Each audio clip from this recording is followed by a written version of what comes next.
Let's convert 1,500 mcg, that's micrograms, to milligrams. So what you need to know is that there are 1,000 micrograms in 1 milligram. That's our conversion factor, something good to memorize. So when we go from mcg to mg, we just divide by 1,000. So we're going to take our 1,500 micrograms and divide that by 1,000. And remember, it's 1,000 micrograms per milligram. 1,000 micrograms per milligram. So those are the units.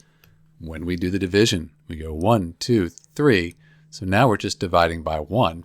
And here, 1, 2, 3, we end up with 1,500 micrograms equals 1.5 milligrams.